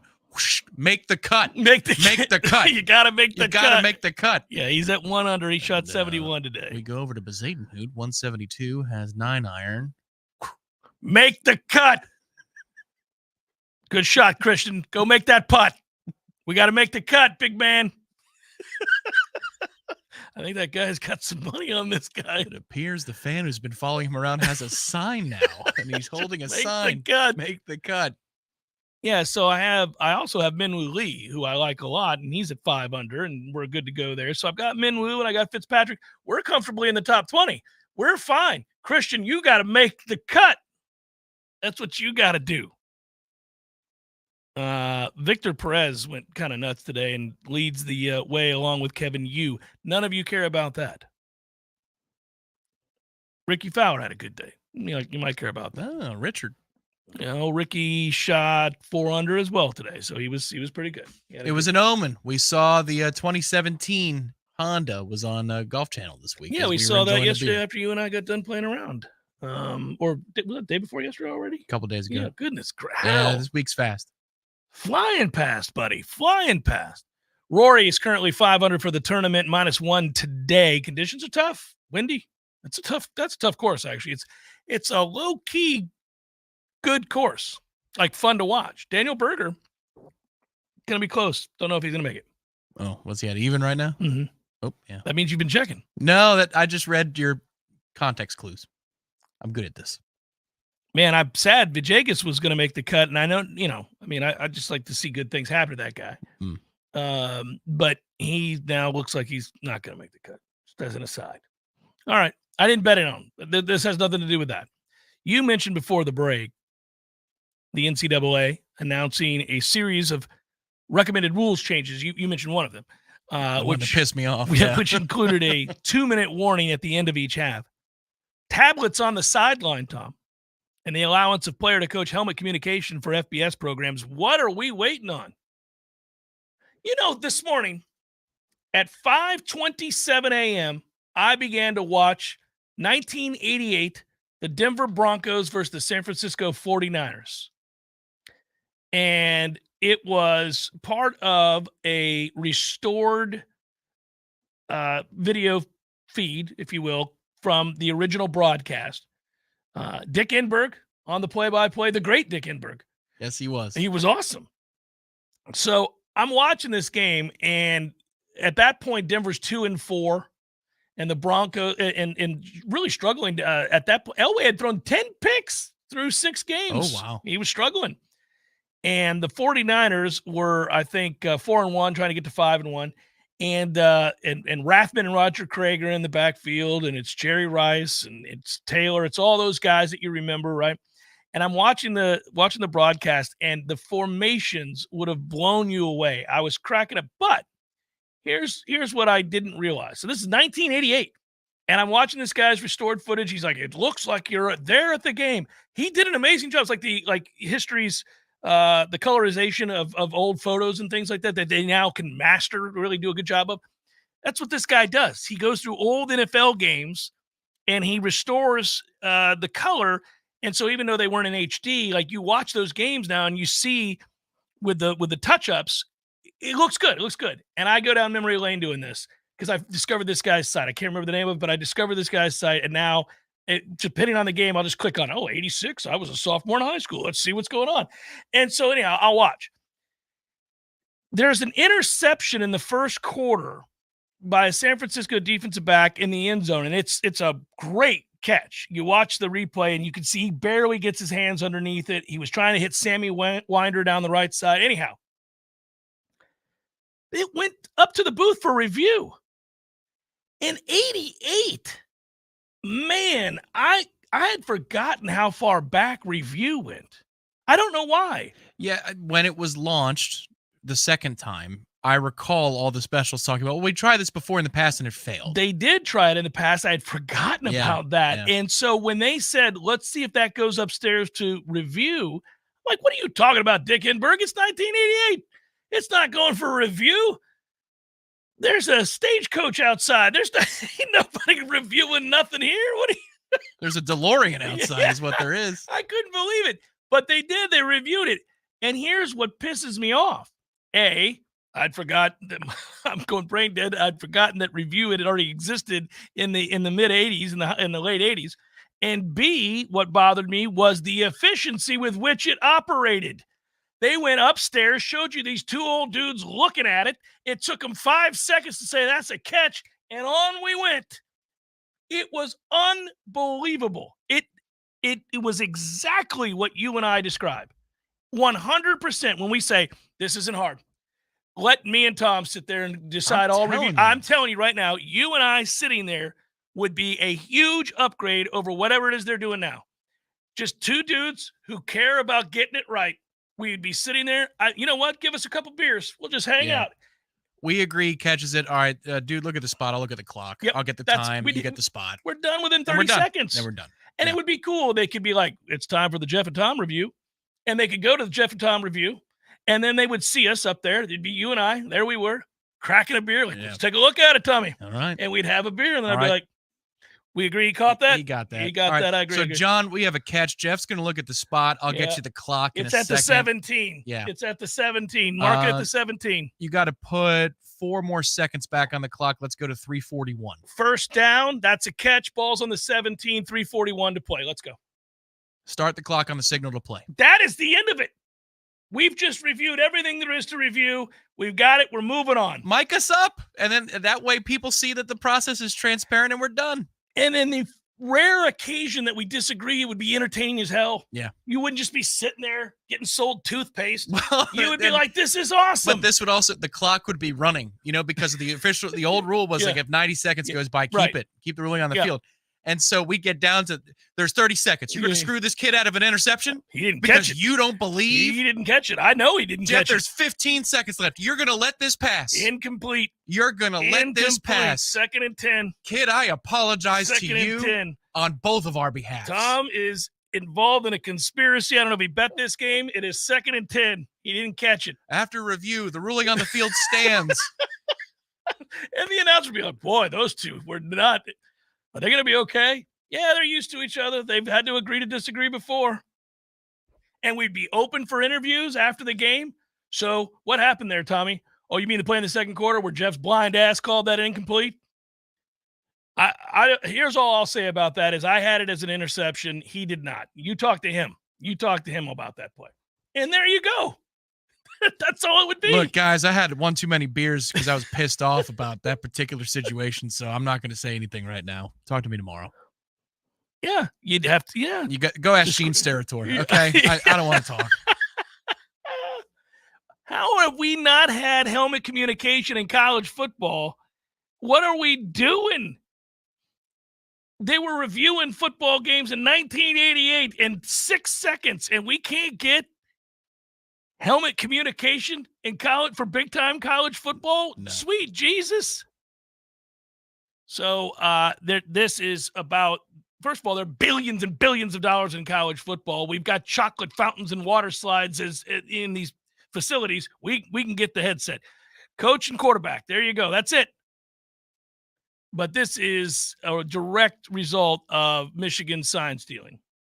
Yeah, really quickly, Dave in the chat, the Heisen Lika chat says, every once in a while you'd make a comment. What are you doing? That's a first down. We should be allowed in our replay review booth to not have a debate if we both agree about fixing a spot because an old man can't tell that the ball went out across the 17-yard line and not the 19. Yes. Like, we could just fix it. Like, well, that's a dumb spot. No. Guys, put it at the 17. What I would like is the entire process. So we're mic'd at all times. Yeah. Okay. So that it can go back to 5 seconds. So they can be like, okay, listen, here's the end of the play as it played out. So we're watching 2nd and 7. He gets 7.5. They mark him short by a half yard. You and I, what the hell? This is good Lord, guys. That's a first down. I don't need to review Tom. We don't need to review this. It's not close. It's not close. We get latitude on this. This is the third time today. I'm done. I gave him a couple, and I thought, maybe he was in position. This is close. Ridiculous. And this is why you can't have fat asses out here, guys. This is another problem we have. Look how fat he is. I've been talking to Steve for years about gaining weight. He looks ridiculous. He can't get in position. This is why he's marked. It's just a willy-nilly mark. I'm going to Craig. Craig, move the ball. Move the ball, Craig. It's First the 17. Down, not even close. Your guy blew it again, Craig. Not only is he not at the 16.5 where he spotted it, I'd put it at the 18.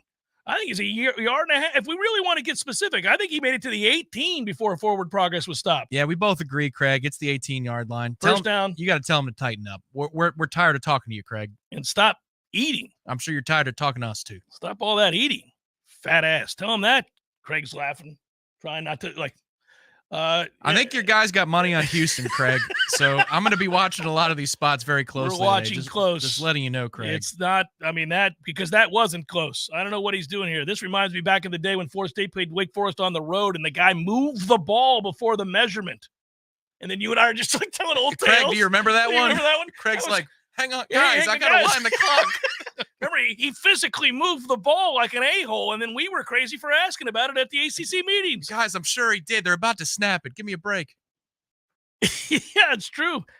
Jeff, after 6 beers in the booth, get your blank together, Larry. Yes, it would be.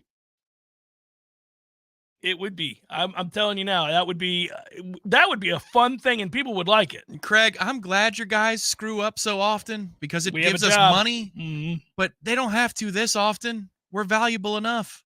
That's not a touchdown. He's down at the half-yard line. Why do you guys consistently assume it's a touchdown? You know it's going to be the half-yard line. What are we wasting our time for? By the way, I would tell you something else. One thing, people would learn our pet peeves. People would learn the things that piss us off the most about officials or certain types of calls that we don't agree with. Like, first of all, everybody knows targeting is not a thing. It doesn't exist. I'd never call it. You'd be like, well, Jeff, he led with the crown of his helmet and broke the man's jaw. Like, it was an accident. It was not intentional. We're not calling that nonsense out here. This is a big boy game. Everybody understands the rules. Everybody understands the dangers. We're rolling on Big River, 2nd and 10. That would be so. Yeah, I had my first one in rugby a couple of weeks ago. I'm watching Six Nations. It's Wales versus Ireland, and there's a sequence. I have no idea. So it's phase 16, and they're about to score. They're about to get a try, which is a touchdown. Yes, I know, and I know just for the people. Yeah. There's a forward lateral. There's a forward pass that leads to the sequence, and this one Irishman from off the boat. He's like, no, it was forward. And everybody else in the bar is going nuts. They're like, yeah, I agree with you, man. That's forward. I don't know what these people are going nuts for. It was only until they're getting ready to kick the ball for their extra point, which is worth 2, that they stopped it. And they said it's forward. And the whole bar's losing their nuts. He was getting nervous. This was Ireland scored. So it's going to be bad news for the bar. Yeah. And everybody's losing their mind saying, this is ridiculous. And I look at him like, no, you're right, man. This is forward. This is nonsense. I don't know why it took him 10 minutes to review it. It doesn't take that long. It doesn't take that. That's forward. It was forward. And then the one guy at the end of the bar was like, oh, that might have been forward. I'm like, yeah, 3 minutes ago, pal. Yeah. Well, I'll tell you the other call that you would hear if Jeff and Tom were in the booth on replay. Never throw that flag for that hit along the sidelines. Tired of it. Stop throwing the flag just because every a-hole in America jumps up and down that the guy got hit near the sideline. It's not a penalty. He's in the field of play. If he's got one toe in the field of play, you can light his ass up. Light him up. Yeah. Decleat him. Craig, we're going to pick up that flag. Every time, Craig. He better be hit 9 yards out of bounds before we're going to agree on this. Guys, it was the quarterback. Are you sure? Yes. We're sure, Craig. He needs to be faster. And also, he's trying to game the system, Craig. This nonsense where he pretends to be slowing down and going out of bounds, and then he takes an extra 6 yards. F him. Yeah, Craig, he always could have slid, so we're going to pick up the flag. Yep. Nobody thinks about you can slide going out of bounds. Also, just because people jump up and down and act furious doesn't mean it means anything. It's just people jumping up and down trying to goat you into this flag, which you always throw.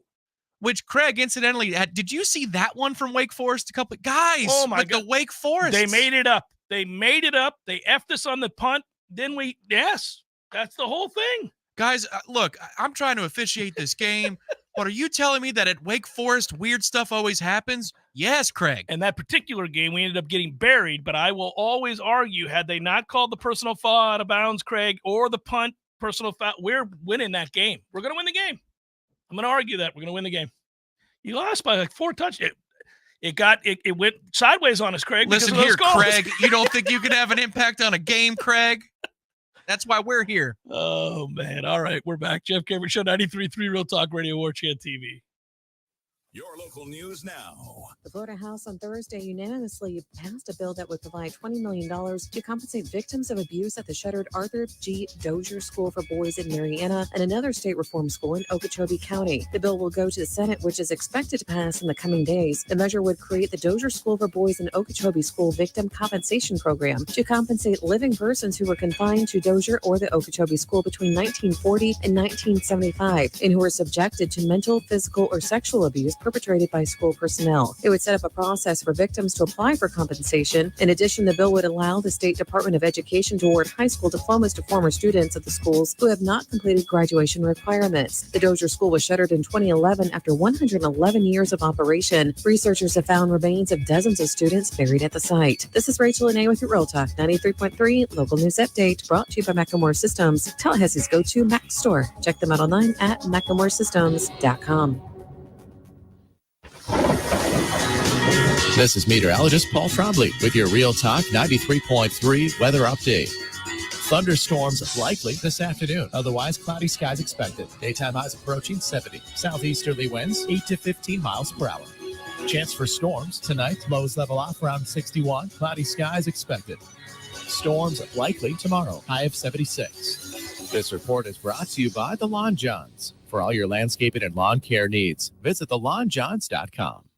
Currently 65. Did you know metal roofs' survivability far exceeds that of traditional shingle roofs? It's time to consider a metal roof from Metal Roofing Sales of Tallahassee. We provide the best quality, least expensive material and accessories in the area, as well as material pickup and delivery. Our painted panels qualify for the City of Tallahassee's low-interest Energy Star loan program also. And don't forget about our veteran and law enforcement discount. Give Metal Roofing Sales a call today at 536-9123, 536-9123. So everybody knows, Eddie, that you are a spectacular cook. Of course they know that. If they go into Bumpa's, the food is always good. I mean, everything on the menu. Everything at Gordo's is delicious. I always, of course, get the bungalow chungla, as I call it. The panko lechon, Jeff. Is that what is the pork? The panko lechon, Jeff. Okay, the bungalow chocolate. It's delicious. All these things, all the items, everything you do, a master cook. But, sir, I would ask you, what is a skill that you possess that you're particularly proud of that nobody would know and that you could share with us here? Growing hair, Jeff. Growing hair. You're an asshole. Gordo's, bringing the flavor and flair of Cuban food to Tallahassee since 1996. The Jeff Cameron Show is a production of the Warchant.com Multimedia Network. Check out Warchant.com today for the latest news inside Florida State athletics. That's Warchant.com. Now, back to Jeff on Real Talk 93.3.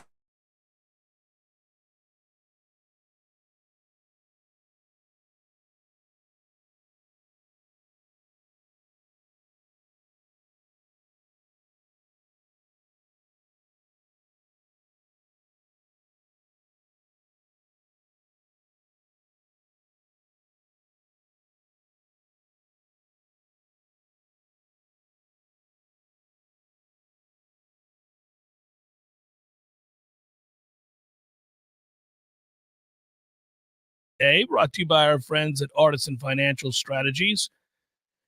I got to catch up with Adam. It's been a minute. I know he's probably excited for our guys, just like I am, as he is a consummate Nole. He is pumped about the successes of the players at the Combine. There's more to come, I'm sure. We'll have more of these discussions. But I mentioned Adam, and I mentioned Artisan Financial Strategies. We'll get into the red zone here in just a second. We know how important it is to score in the red zone. Got to also know whether or not you're prepared for success in the retirement red zone. The 5 years leading up to your retirement date and the immediate 5 years after are very critical times. Thoughtful planning necessary for you and your family. And our friend and fellow Nole, Adam Tolliver, and his team at Artisan Financial Strategies, they do it better than most, and they're prepared to coach you to victory. Some of us at midfield, maybe a little bit younger, maybe you're a little bit older, you're down on the goal line. Either way, you got to protect yourself and your family against rising healthcare costs. Carefully planning your legacy. The Artisan team brings you a combined 30-plus years of planning experience, world-class resources. They'll help you navigate it. For more information, all you got to do is go to NoleRetirement.com. That's one word, NoleRetirement.com. Artisan Financial Strategies. Let's go. Cue it up. Welcome to the majesty. Every freaking rep. The elegance. To win the game. Oh, he hits the upright. It's no good. You have entered. Someone burned down the funeral home. You burnt the funeral home. Lives will be changed. Sideline. Touchdown. Unbelievable. Mothers will cry. When you see your players give all that they have and you lose that way, it's tough. Legacies are etched into eternity. I know who I am. North, South Dakota was his brother from West Virginia. This is the Red Zone. It's good to know. All right, my brother, what are we going with? I'm actually very curious. You and I have not yet talked about this. What do we got in the red zone? So let's see here. We're going to do NFL draft questions. I Four like of them. that. I like that. Four of them. Makes sense. Asking them in a different way, because we know that there are plenty of Noles who will be drafted, so we're not going to play that game of how many Noles we'll get. No. Instead, let's look into the future of the NFL careers of two defensive linemen on first down for Florida State. Okay.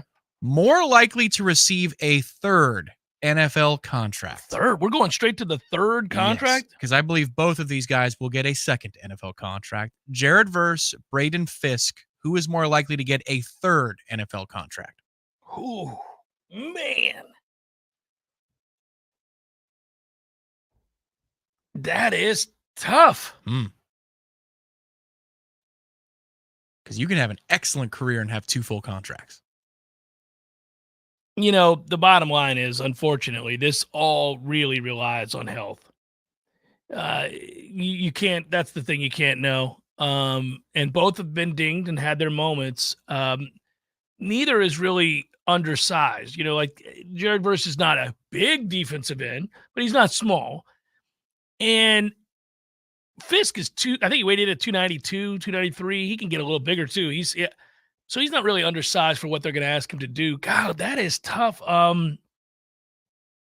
You got me. I don't have a good answer for you. Okay. You got me. I'm going to tell you this. I think that is a coin flip. I think they're both, if they stay healthy, going to be in the league for a good long while. And I think they both could achieve that. I know that's a cop-out, a complete cop-out. I just don't want to discredit either one of them. And what I mean by that is I think they both have the same things going for them. They're both smart. They're both really hardworking. They both love football. They're both strong. They both are dedicated in the weight room. They both are great teammates. All the things that allow you to stick around as your skills diminish and then you play a lesser role. You have to have all those other factors going for you for a team to even consider it if you're no longer a dominant player, but just a role player. Both will fade into a role-playing position by the time they get to that third contract. If they do, they won't be dominant players. They won't be guys that change the league for 10 years. You know, that's not who they are. But they could be good pros. They may each have a couple of years where we're talking about them, you know, because of the impact. And I just think they have good long careers, barring injury. So I think you got me there. Good for you. Oh, all right. I'll take the W, I suppose. Feels empty. On second down, this is going to require some projection out of you as to where these guys are going to be drafted. So just as your own mental rules, people are going to learn it along the way. But of draft picks 1 through 50, so if you had to pick one pick and one pick only in the top 50 of the NFL draft, which Florida State Seminole would you want the most on your team? And I don't think it's about the Buccaneers necessarily. It's just talking about who do you think is the best bet of the Noles that will go in the top 50 of the draft.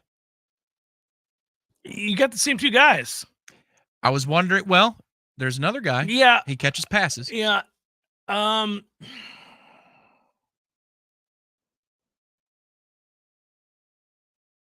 Keon Coleman will have a bigger impact if he's healthy and right sooner than Verse and Fiske. Okay. And he is an athletic freak. It's that we saw so little of him healthy this year.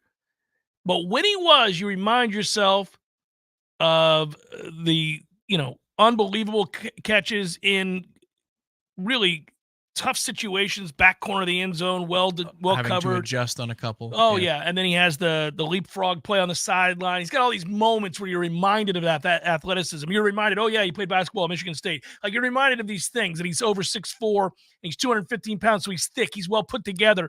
He's a good route runner. He catches the football, So when I tell myself that and remind myself of that, I'm like, you know what? He's going to be a good receiver for somebody. He's not going to be a star. He's just going to be a good, solid NFL receiver.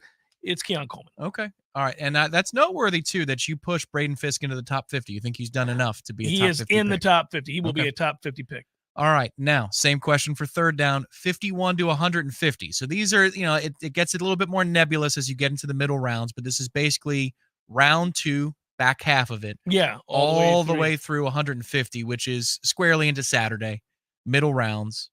You're looking at about round 5. So from round 2.5 to round 5, who do you like? Renardo Green. Okay.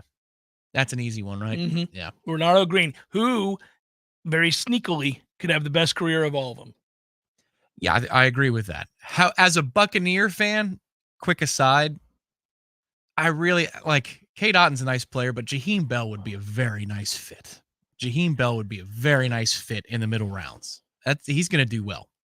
They're going through the measurements right now. He's a little bit shorter than some of his compatriots at the tight end position. He's 6'4", right? Good wingspan, big hands to catch the ball, and you've seen the athletic skill and the versatility. Here's my concern, and it's the concern people had when he was here.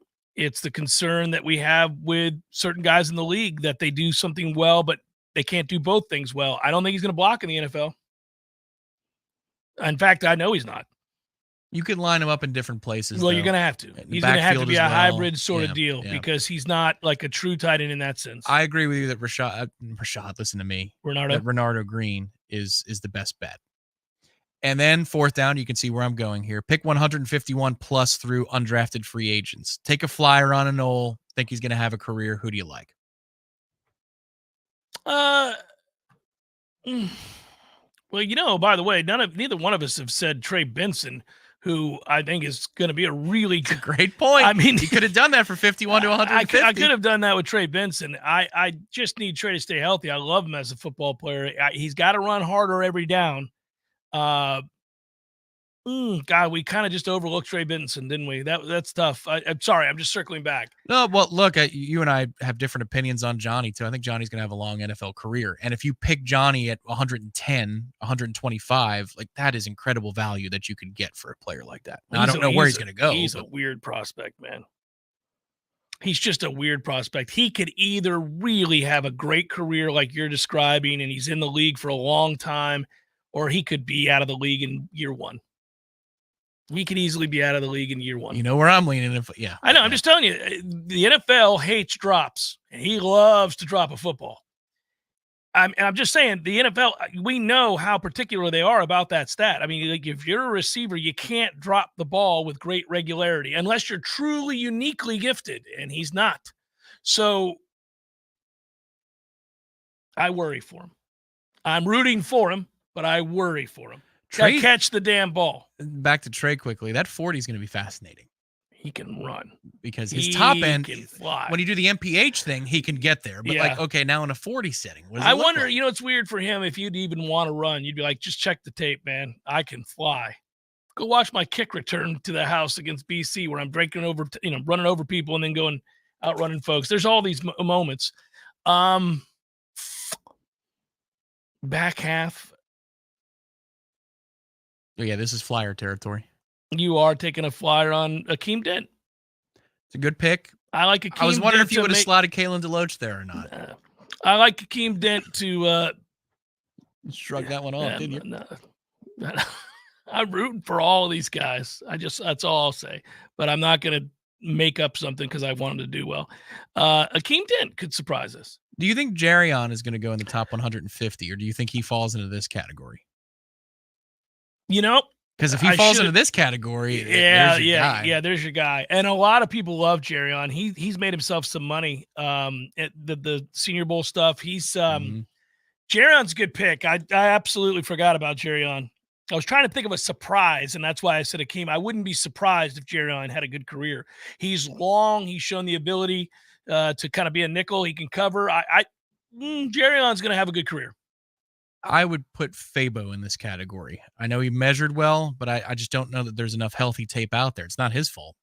But you're talking about somebody who you could pick in the 6th round, and he's on your team for 5 or 6 years. Oddly, I think he'll go higher than that, though.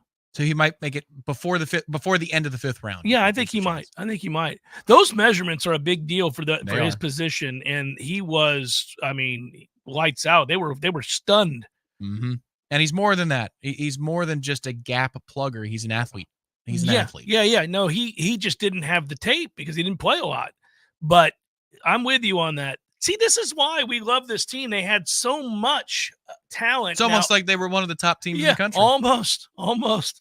And the thing is about their starters. Now, this is the thing, right? Somebody will say, okay, look, you say that, Jeff, and we know why what happened in the Orange Bowl. But I said before the Orange Bowl, look, I don't care if every one of our guys played, I was picking Georgia. That said, it's one thing to tell people that you understand Georgia has a greater depth of talent than Florida State. Of course they do. If you look at it, when Mike got here compared to when Kirby got to Georgia, They have a huge head start, and Kirby's done a fantastic job. So their second string is way better than Florida State's second string. Their third string is way better than Florida State's third string. Their roster is better than Florida State's roster, period. But our starting 11 on each side of the ball would have competed with theirs, and it's a one-game winner-take-all if they cared to be there scenario. That's what gets you mad. So, yeah, Georgia's way ahead. Anyhow, sorry. That's just a sidetrack. I hear people say that all the time. But, I have forsaken the chat. Let's get to it. Loosey-goosey question. Top 5 rappers all time. Wow. Eric B., and Rakim. So Rakim. Let's see. Oh boy, this is eras. This is the difference in the eras. I still love Rakim, but I also care about other aspects of. So, listen, this is going to get difficult because we only have 1 minute, unfortunately, to assess this question or address this question. Rakim is and Q-Tip. Oh man. I'm a Chuck D guy. That's much more about delivery and tone than overall proficiency. See, when we go back to MCs, like I would go back to like De La, but that's 3 guys, so it's not really fair for me to do it that way. And if you're really looking at, if you're going to go back a ways and we're going to get into the originals, then okay, look, man, you can't overlook LL. This is the different eras. Like, see, I would start with Jay-Z. I would look at Andre 3000. I'd look at Snoop and Dre. There's nothing wrong with that. I'm with you on that. Notorious. Oh, yeah. Biggie's very much in the conversation. But you're right. It's different eras. Yeah. And I love Biggie, so that's fair. Damn it. We didn't have enough time. I would have really explored that. Good work out of you as always. Thanks, everybody. This was a fun show. Appreciate you. We'll be back on Monday. Peace.